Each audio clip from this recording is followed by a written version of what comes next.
Happy Thursday and welcome to On the Move with Nan and Cam.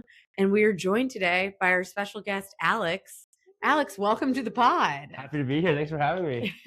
We're very excited to have you. Cameron and I love to eat, so it's excellent that you're here. We have a treat over here that we're very excited to try, but Alex is making 10k-misu, rainbow cookie misu. And he is a skilled tiramisu maker. And you can try some this Sunday in Bryan Park at 2 p.m. So, Alex, I guess first question is, how did you get started making tiramisu? I started on my birthday. I saw a brownie tiramisu recipe on TikTok, just scrolling, and I was like, I really want to try that. So I made it for my birthday, and all my friends had it, and there was a lot of leftovers. I just couldn't finish it. So I just posted on TikTok being like, who wants some?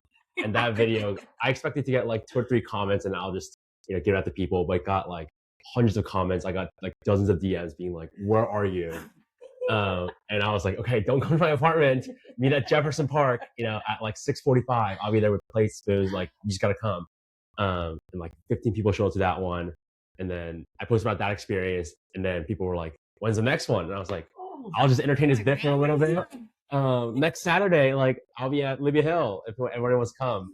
And that kind of snowballed into what it is today, where I'm making like hundreds of servings every 3 weeks or so. I want to know, how big was like your birthday serving? Like, how much did you make just that you're like, oh, this is going to be for me, and that you had left over that you could be like, who wants some? It was just like a regular 9x13 like baking pan. I guess the serving wasn't big enough when I was giving it out to all my friends. Okay. We had about like 10 people at my birthday party, so and I you were like, there were still leftovers. like I could dominate a 9x13 pan of tiramisu. I was about to say, yeah, I told you before, like, I've never tried tiramisu, and so like I'm excited. But Nan has, since we've been talking about this, Nan is literally like, no, I like tiramisu. Like, I've had it, I've tried it, I had it. This is probably one of my favorite desserts. Okay. Love tiramisu. I've not had any. I did once, way back in the day. I used to do Cameron's job, and not as well as Cameron. And I did like a silly series about what you could cook with a White House roll, like different recipes of White House roll. And I made White House roll tiramisu. Ooh. So I did that, but like I've never made it other than that. So I'm pumped. So do you love tiramisu that much, or did you stick, like, what made you stick with it? Like, we haven't ventured out into other desserts. It's just been tiramisu. Not yet. Okay. I mean, there are other ways that I venture into other desserts, because I have a bake club that I do about once every 6 weeks, where I told him I needed everybody like brings a little baked good and we share amongst ourselves. It's like more of an intimate, like 20 to 30 people thing. And with that, I've made like miso brown butter cookies, or what did I make? The first time I made banana bread cookies. So I'm new to baking. I'm trying to get better at it. So that's how I do other desserts. But with the tiramisu, I've only had it like once or twice before my birthday. I remember enjoying it, and enjoying it enough that I was like, I want it for my birthday. And you're like, I'm gonna make it myself. Yeah, exactly. I was like, I want to make it myself, and it constantly wanted this, and I really do enjoy tiramisu now. People always ask me like, do you get sick of it, whatever? And no, there's 2 reasons. One, I view tiramisu, at least for me, as like a avenue for community building. So I can't get sick and tired of that. Right. And secondly, I don't eat the tiramisu that I make, because there's so much people that that are coming to these things. I know there's no leftovers for me to eat. Yeah. So I haven't had a lot of my creations. Even if there's leftovers, since there are no leftovers, which also means I don't get tired of it. Right. Which sometimes is the best part, though. Yeah. Because it's like, Cameron's a big baker. Yeah. So she understands. Yeah, it's like I rarely eat anything that I bake, because it's always for somebody else. Exactly, and so it's like, when I hear that this was so good this time, I'm like, oh, really, was it? That's nice. I didn't freaking get to try it, but cool. Like, I'm glad you liked it. But yeah, but I don't know, baking, you'll see, like, it taught me patience. I have very little patience. So, and you cannot rush baking. So it's like, you got to just sit there and wait. Yeah. You got to sit there and wait. And that's one of the reasons why I was like, I actually kind of want to stick with this, because it's teaching me something I don't already know. There you go. Yeah. So go back to, you said you started because it was like a little joke, and you were like, here's the rest of my tiramisu. Yeah. But once you were like, okay, Libby Hill, sure, everybody. How did you what did you do to prep for that one? Because there's no way. I mean, maybe you expected as many people to show up that have been showing up, but how did you prep for that first? Like, okay, I'll make a day out of it. Like, let me bring this much. I just hope for the best. I think I was like thrifting for like more 9x13 pans. So I thrifted the second one, and I made 2 pans of tiramisu for that. And I remember going to like Lotte Market on like a Tuesday or like a Wednesday. Yeah. And I've rarely, like, once I'm at the house, I don't like to leave. Right. And that was definitely a change of pace. I went home from work and I was like, I have tiramisu to make for Saturday. I need to leave the house and get groceries. I just kind of assumed 2 would be enough. Right. But it wasn't. there was I think 40 or 50 people showed up on that Saturday at Libby Hill. I like pulled up to the park and there was like no one there. There was like an engagement happening, a wedding happening, like at the church nearby, and like just people hanging out, but no one like there. At least to me, were not there like for me. Right. So I got to the table and I'm like putting on cocoa dust, and I look up and I see a swarm of like 30 or 40 people walking towards me, and I was like, holy crap, there's a lot of people. And also for that one, I really emphasized, people were like, can I bring this? Can I bring this? Can I bring this? I was like, yeah, bring whatever you want to bring. Just like label it with what it is and what allergens it has. Right. And I'll bring the plates and utensils and we'll make it a little like picnic potluck style thing. Yeah. So someone brought like dozens of cinnamon rolls. Someone brought like cakes, whatever. So everyone got something. Yeah. But not everyone got the tiramisu. So right. That also was like a motivator of like, people want some of this. I'm going to have to keep making it for the people. Yeah. How many pop-ups have you had like since the initial one? And if you don't know the exact number, you can estimate, obviously. Summer routine are 15 since October. Yeah, late October. My birthday was mid-October, so it was like every other week. It was like every week for the first couple of weeks because I know you were tired. I only needed to make like 1 9x13 or whatever. Okay. So it wasn't like too much work. But now that I'm making like these like giant bats of it, it's like every 3 weeks. Prep. Like I have to do this. No, it really is. Like in my apartment right now, my fridge has like, I think I have like 90 eggs and like like just pounds and pounds of marshmallow cheese. I'm getting my sugars from Costco. I'm getting like big, like 10-pound bag from Costco. Right. And my pantry, my top shelf has like 6 boxes of ladyfingers. Yeah. So that's what it takes to make, to be great, 4 or 5 pans of tiramisu. Hey, yeah. I was gonna say that's what it takes. I was gonna say, you've been making it. You're not new to this now, which is I'm sure you've learned some tiramisu skill too. Oh, but you're like, for sure. You're like, I don't have to do it like this. Like I can do it quicker if I do it this way or like whatever. Yeah, shortcuts. So yeah, shortcuts. yeah. I know some shortcuts. Yeah, as long as it doesn't change the integrity of the exactly. when he was here, like he tested it out. Yeah, fully, and it's like, beautiful. If we did it this way. Well, I want to shout out Ukrop Market for this iteration, because when I went to Ukrop's to pick up more rainbow cookies, they had rainbow cookie cakes, and they put the rainbow cookies in the cream between the cakes. Oh, and I was like, that I think would be a lot better. Yeah. So then that's what I did with this one, because the first time I thought I could use the rainbow cookies as the lady fingers. It was still fine. It was just dense, and I feel like tiramisu is more of a lighter dessert. So hopefully this turns out a little better. Yeah, that's part of one of the things I love about tiramisu is it's a lighter dessert. Exactly. So you have made a brownie misu, like you said, but have you ever made any other non-traditional tiramisus? And what made you excited about trying rainbow cookies for the first time? With the different recipes, I've done matcha tiramisu, hot chocolate tiramisu, Biscoff tiramisu.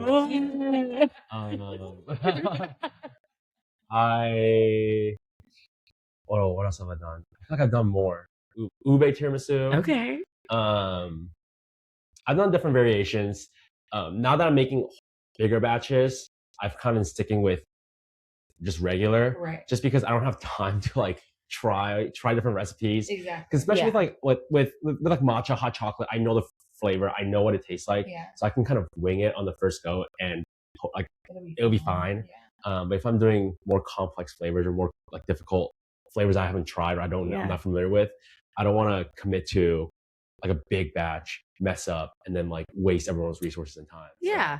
So, but with rainbow cookie, I mean, it's a staple of Richmond. I feel like when I first moved here, Really people were like Ukrop's Market, rainbow cookie. Like everybody goes to, like growing up, people go to Ukrop's. I didn't grow up here, but the stories I've heard of, you go to Ukrop's and get rainbow cookie. Yeah. I didn't grow up here either, and you're totally right. That's like I went to college here, and as soon as I got here, like they still had grocery stores at that point in time here, but like that was anybody that I knew that I was in college with that grew up in Richmond. It was like this nostalgic thing where they were like, you go get your chicken tender meal, you get your potato wedges. Yeah, Cameron grew up here, so she knew about it. Yeah, my grandma lived right behind, like where the Trader Joe's is, in Stony Point. That used to be Ukrop's, and so my grandma was back there, and so she used to always have like the rainbow cookies like on her counter when we would go over there. Yeah, no, literally, it's literally like, it's a happy dessert. Yeah. It's so like fun, and also I'm like a shortbread / sugar cookie hater. Ooh. So like you know how they'll have like the other colorful cookies,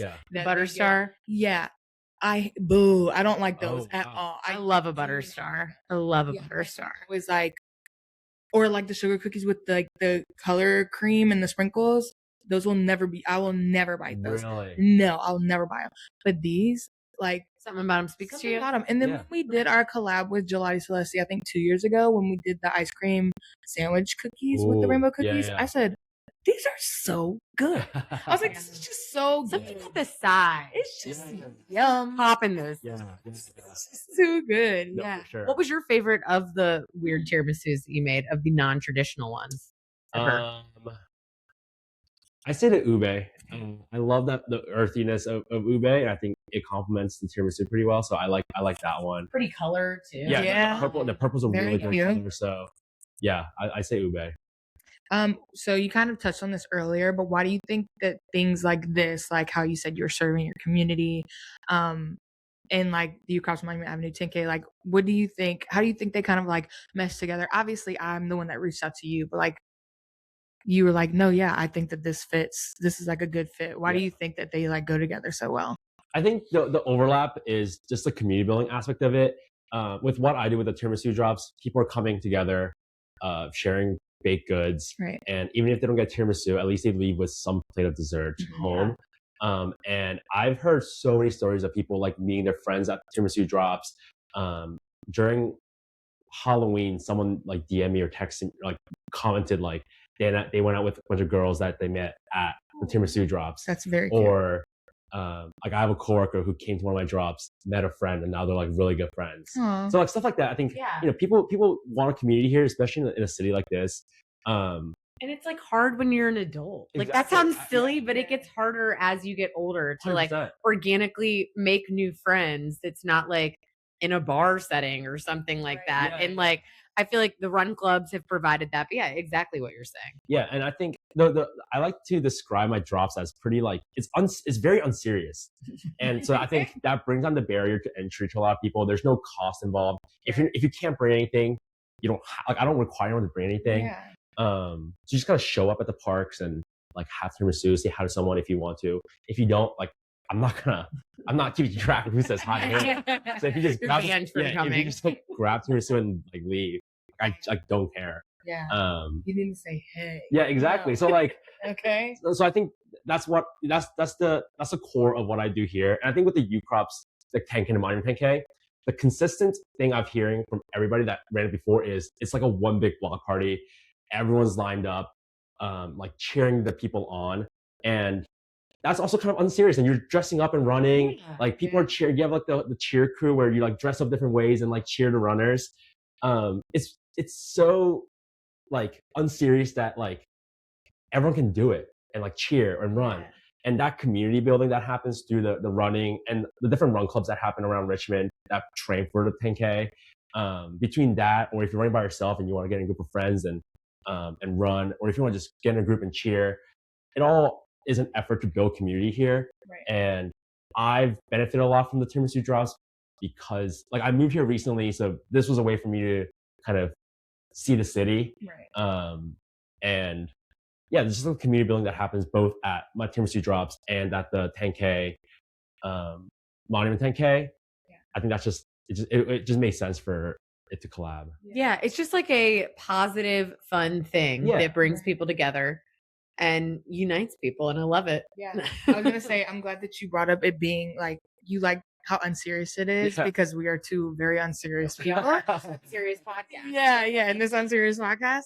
But the fact that like we even before, like when we were doing the 10K Latte Week, like we kind of wanted to reach out to places that we already know that people in the community like to go, and we didn't want to make it seem transactional. Like, where are places that people like to go and like to spend their time? Here, great. Little collab. We're not forcing you to sign up for the 10K, but it's just like, hey, let's do this cool thing. Yeah. Same thing with you. Like I like a couple of people, like even Ryan today, he was like, what? Tiramisu guy? Yeah. And he was like, did he reach out to you? And I was like, no, I reached out to him. And he was like, you're good at your job. And I was like, oh, thanks, Ryan. I was like, I've been saying I haven't been to a drop, but I know literally everybody else has. And I'm like, these people like Alex. So I'm going to talk to Alex. And Alex is booked and busy. So I'm like, let me get Alex in here. Alex is also running his first 10K. Yes, I heard you say that on your TikTok. Yeah. Tell us how that has been going. I was never a big runner. Right. So I recently got into running. I mean, I got into it a little bit in college and like stepped away from it. Got a little bit like after college, but I'm really enjoying it now. I ran my first 5K yesterday at the Hilltopper. Mm-hmm. So that was a lot. Thank you. So did that. That was a lot of fun. Training for it was a lot of fun. And now I'm trying to get finish the monument. Yeah, I was gonna say, like you said, very unserious. So you'll be okay. That's true. That's you'll have that extra momentum. Yeah, exactly. Very flat, very unserious. Yeah. Just if you want to dress up as a rainbow cookie, you can. Like, who cares? Like, it's really just you're out there to have a good time. Yeah. I also think things like this get people that are training for the 10K because they, they're thinking about it. It's a huge part of their life. Excited to see other people in the community supporting it. So I think it's a fun thing you can look forward to. It's like race day adjacent that just makes people smile. So it's great. I was gonna say that too. Like when you said that earlier, that it's like obviously you said you're kind of new to Richmond, but Richmond is very good at being Richmond and like showing up for Richmond things. Yeah. So it's like I was in Virginia Beach this past weekend and people were just asking like, how is our race different and blah, blah, blah. And I'm like, it just is like people in Richmond show up for the community and the people in Richmond. So like when you got to come see it. And I'm like, when you see it, you'll understand that it's like Richmond things are so Richmond that it's like, I don't know, you got to be from here or you got to be in it to see it and then realize like, oh, I understand like what you mean now. Yeah. So how can people get the Rainbow Cookie Tiramisu? What do they have to do? They just got to come to Bryan Park, 2 p.m. Sunday, March 29th. Awesome. Yeah. How can they follow you and see when your other drops are going to be? Good question. I mainly communicate through TikTok. My handle is LeBron the Cat 01. Yeah. So I'm a cat named LeBron. I think it's so funny when people are like, this is kind of a tangent, but we love a tangent around here. When people say hi to me, they always say, hey, like, I love your tiramisu, or like, I see you on TikTok. And like 80% of the time, the next question is, your cat is so cute. How's LeBron doing? And so I think, I love that he's like he's a mascot. He's a mascot. He's like a focal point of what, like my videos. And LeBron brings me so much joy. So I'm happy to I can share my joy of LeBron with Richmond. As an obsessed pet owner, I'm also always, it means so much when someone else tells you that your pet is cute and is bringing them joy. Yeah, no, I've had people like draw LeBron and give it to me as a gift. It's just so sweet. Yeah. So I just like hang it up on my wall and it's a testament to how, like you said, like, Richmond is so Richmond that they're bringing you pictures of LeBron. They're bringing LeBron. And you're like, oh, thank you. Yeah, exactly. Yeah, and like they're taking their time to like color LeBron and like with like color pencils or whatever and frame it and give it to me. It's so sweet. So yeah, TikTok is where I do most of my content. I'm trying to venture into Instagram. I'm a little like it's weird. A little shy it's weird on it. Yeah, I'm a little Instagram shy. Yeah. So Yes, I'm building up the courage to like post Okay. more on Instagram. Mainly, it's a lot of like those collab posts that I do on Instagram. But you'll still find information about where to get either stuff on TikTok or Instagram. And if you also look up on TikTok, like RVA Tiramisu, There he is. I'm usually there. He's a legend. Because I was trying to look up so I was like, oh, I want to try, since like I said, I haven't tried a lot of tiramisu before this whole thing, and I still haven't. So I looked up RVA tiramisu, trying to figure out where in Richmond I get tiramisu. I like and this. it was just all my videos, and I was like, no. Which restaurants are giving me tiramisu? So I know a couple of other like I know Edo Squid has tiramisu. It's one of my faves. Yeah, I heard Edo it's Squid very is good. really good. Shindig has tiramisu, I think. So I want to go out to these places and try it. I just haven't had time to go out, but we'll love to try. Well, yeah, you're too busy whipping up tiramisu. Yeah, no time.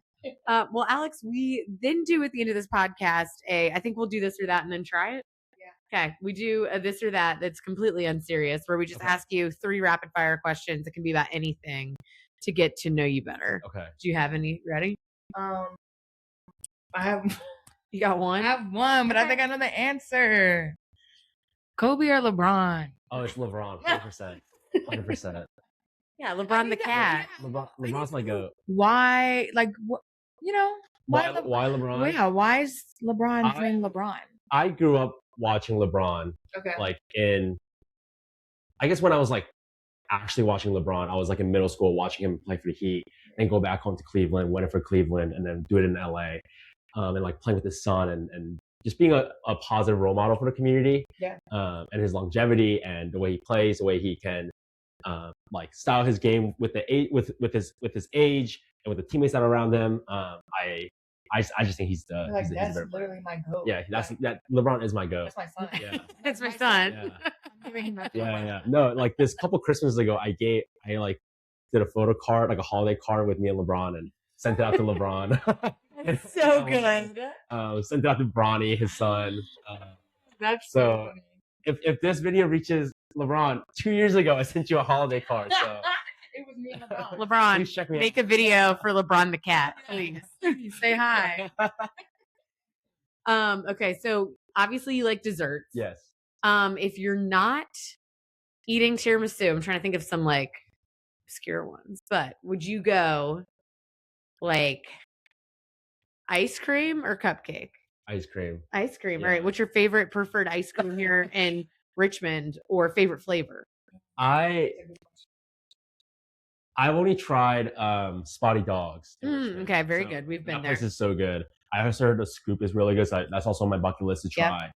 In terms of my favorite flavor, if I'm having it at home, like if I'm buying a carton at home, and I've gotten roasted on this many times, my favorite flavor is Neapolitan, like the strawberry chocolate. I got a good story for you. That's because it would be vanilla, because then I have so much stuff at home, like frozen blueberries, Biscoff, regular, like just different ingredients that I can just make whatever I want to make at that time. If I'm getting Rocky Road, I'm committed to Rocky Road for like 2 months, and I just don't have that. I agree with you. I get it. I get it. Also, I just tend to like a chunky like stuff in it. So that's kind of like whatever you're feeling that night. Exactly. Then. Like you're saying, you can add it in. Right. So I have Girl Scout cookies at home. So if I want like thin mint ice cream, I can put thin mint with vanilla ice cream or chocolate ice cream and make my own ice cream. Yeah. But so then, and Neapolitan gives me 3 options, or all 3. It's just smart. So that's why I like Neapolitan ice cream. If I'm going out, right? If I'm like going to Spotty's or whatever, I'm not gonna get vanilla when I'm out there. No. When I'm out there, I'm getting like their special flavors. If they have, I think at Spotty's I had banana pudding ice cream, and that was really good. Yeah, I like that. I don't like bananas as a fruit, but I love it in desserts. Like banana pudding, banana bread. They're so good. I just can't do the fruit. Okay. So yeah, loved it. Love Spotty Dogs banana pudding ice cream. I was gonna say number 1. I'm a plug.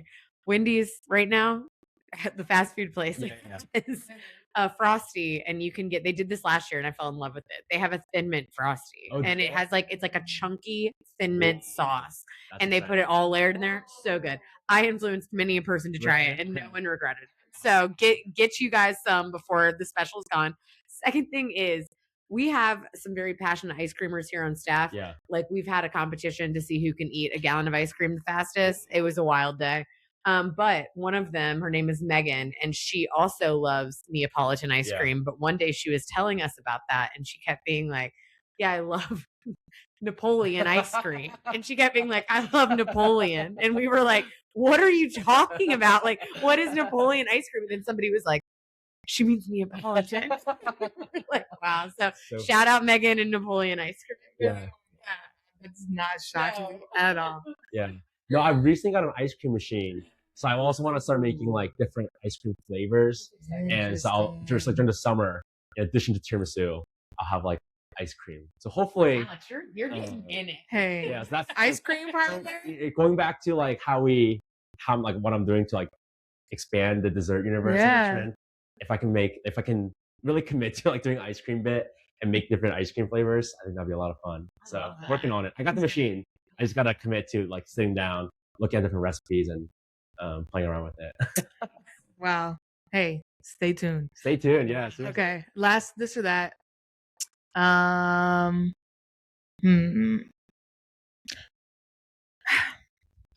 Okay, last this or that. Since you've been training, obviously for your 10K, are you I run until I can't anymore and then I get too tired and I have to take a walking break, or are you run walk or jog walk intervals? Like when training or running the race? For training right now, yeah. Are you trying to run the whole thing every time you're going out on a training run? Yeah, because I know everybody's different. Yes, mainly because I'm running with a friend. Okay. So we're like, and he's a much better endurance runner. He's a better runner, and he's been running for a lot longer than me. Yeah. So when we're running together, he's always kind of like a half step ahead. So I can't trail behind too right, fast. Right. Which helps me. That's a good training partner. Yeah. It forced me to run the whole thing. Yeah. So we usually also set like we're running 3 miles. We're running 4 miles. So we're not just like running indefinitely until we stop. We're running like we do a little loop and come back. Or we did like we ran to Le Petit Morceau in the bakery. That was like 2 miles away from where I live. So we ran there, had some baked goods, and then ran back. Hey, wow. So, that's like, wild status on your stomach. Yeah. So we have defined goals. So and then once we reach that goal, we'll walk. But we try to run the whole thing. Yeah. Okay. Great. All right. Well, should we dig in? Here we go. We should have a better utensil to serve this with up here than our forks. Like, what were you thinking? Like, here, let's first show it to I'll hold it up to show it to the people before we cut in so that they can see. Wow. Look. Wow. 10k-misu. Okay. Have you tried this yet, Alex? I've tried the first version. So no. So not this one. No. Okay. I guess we're all just digging. Yeah, we're just gonna serve it up. Just serving it up. You guys gotta be like be honest with how this is because Yeah. Taste of tiramisu. Yeah, this is gonna be wild. Cameron's just gonna be like, "This is my tiramisu," and then when I try regular tiramisu and I don't like it, no. What the heck? I'm like, what happened? Ooh, it does smell really good. Really good. Yeah. Okay.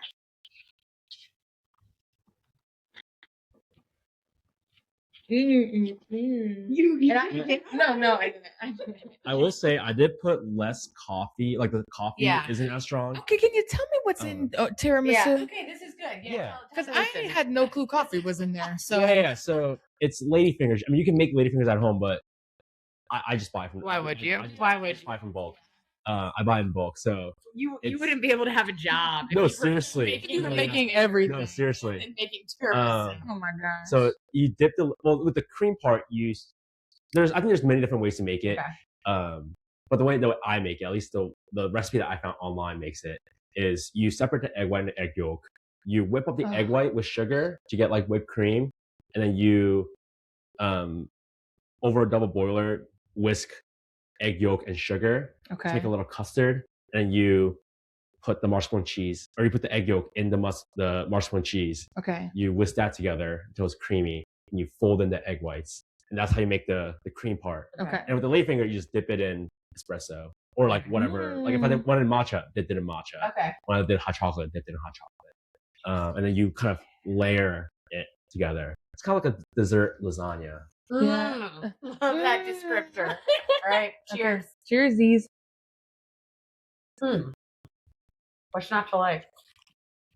Yeah, why would we not like this? This is delicious. This is, I would say, way better than dipping the cookies in it. So Did they was it too cakey? Too cakey. This is a lot lighter. Okay. It's beautiful still, and you're still getting the rainbow cookie taste. I love that there's coffee in it, but it's so light that it's like, I don't know. That's like I'm drinking coffee, but I'm not drinking like coffee. You know what I mean? Like this is like a light. The only thing that's really holding me back is that I haven't had dinner yet. If I'd had dinner or this was the afternoon, I would rip into this. Yeah. Yeah. Like I would be going for seconds for sure. This is great. I'm glad you like it. Thank you. Yes, I use a lighter coffee. Okay. Because I knew we were filming in the evening, and like I don't know how people feel about coffee. Like I don't feel about caffeine. I don't caffeine. Period. Okay. So I get like a little bit of caffeine would just kind of like get my heart racing. I think this is good because like this is so good. Sorry, I just kicked you. This is so good because sometimes tiramisu can be a little too bitter at times, but this is also like not too sweet. No, this is I also just got a great chunk of rainbow cookie. This is just so yum, actually. I'm glad you guys like it. I really do. Yeah. Wow, guys. Well, I guess you gotta come out here on Sunday and taste it because we're not giving you any of ours. No. Alex, thank you so much for being on the pod. Yeah, of course. For being game to make rainbow cookie tiramisu. Oh, of course. Thanks for having me. Guys. And good luck training with your first 10K. Thank you. Yeah, you're gonna do so good. I already know it. Yeah, and we'll see you, I guess, on Sunday. See you guys Sunday. Yeah, see you Sunday. And y'all, don't forget, you need to register for the Ukrop Miami Avenue 10K presented by Kroger before April 1st because we have a price hike. So make sure you register before April 1st, before next week. You want to make sure you get that in. And because you're listening to this, Alex has his own $5 off coupon code. Use tiramisu when you register. That's $5 off. Boom. Great. See you next week. Bye.